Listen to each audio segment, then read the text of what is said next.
There are a lot of difficult questions asked of us in this life. And one of the most difficult is describe yourself. And make it even more complicated is what some people I know do when they do an interview. Describe yourself using only one word. It seems nearly impossible. You say, well, I'm tall, I'm short, I'm thin, I'm fat, I'm bald, I have lots of hair, whatever it is, I'm old, I'm young. None of that really does it.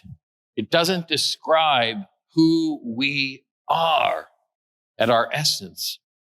Well, coming to the rescue, stage left is Jesus again, always has an answer for us. And today's gospel is no exception. Jesus says, here's the word for you, blessed. All of us are blessed. And that does describe who we are and what our lives are about. Because if you think about it, every moment of life, in one way or another, is a blessing from God. That doesn't mean it's perfect. It rarely is. But there is a blessing that is happening. Consider, during difficult periods of our lives, God does something amazing. He teaches us something wonderful.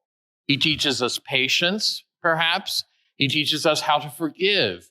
He teaches us how to look for the goodness in an ugly situation in our lives. God brings us so much acceptance of another. All these different things are happening, and they are blessings that are occurring at a time we might least expect. But God does more than that. And we find in the Beatitudes today, our gospel, he does more. He works through us. And that is a real blessing. To imagine that God can work through each of us and bring a gentleness and even a peace to the world, that people can see in us the goodness of God, that people can see the face of Jesus, that we are able to do that is an immense blessing. And every Christian has the capacity for that. But there's even more, because with Jesus, there's always more. Think of this. There are times in life, sadly, that seem hopeless. There is no way out of this.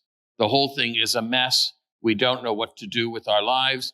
We don't know what to do about somebody we love. Something has happened that makes us feel hopeless and perhaps even despairing. And what does God do? He teaches us how to hope. He gives us a light if we look for it. He gives us something to move toward. He gives meaning to what seems a meaningless situation. He gives us the great virtue of Christian hope, where we can look at even the most dismal situation and say, there is good that is coming out of this. I am learning to trust more in God, in others. I am learning to see that this is not the final answer, that there is something more to come. And God's glory and the destiny waiting for me in heaven is the ultimate hope that we have. And so that's the umbrella over everything that happens here, even when it is bad. And sometimes it is brutal. God looks at us and says, I love you enough that I am going to bless you. You will be blessed every moment of your lives. And because of that blessing, you can work through difficult situations and find something that you never expected. And sometimes through those difficult situations, it's only through those that you have learned something really wonderful. And you can work my will in your lives. You can make something better simply because you have been strong enough to trust, and you can bring a goodness that wasn't there before. And you can also, with all the things that happen, be a beacon of hope for people. You can shine out the goodness of God. So when we are asked, describe yourself using only one word, as Christian believers, Jesus tells us the word today is blessed. Over and over again in the gospel today, you heard it. Blessed are the poor in spirit. Blessed are those who mourn. Blessed are those who are persecuted.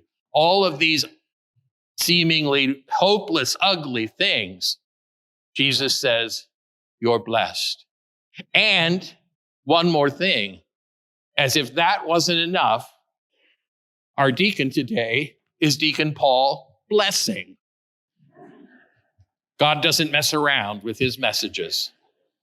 Today, then, let's thank God for the gift of his blessing, that we can really believe that in the best of times and the worst of times, we are blessed, and that we can take to heart those final words out of today's gospel where Jesus says, because you are blessed, rejoice and be glad.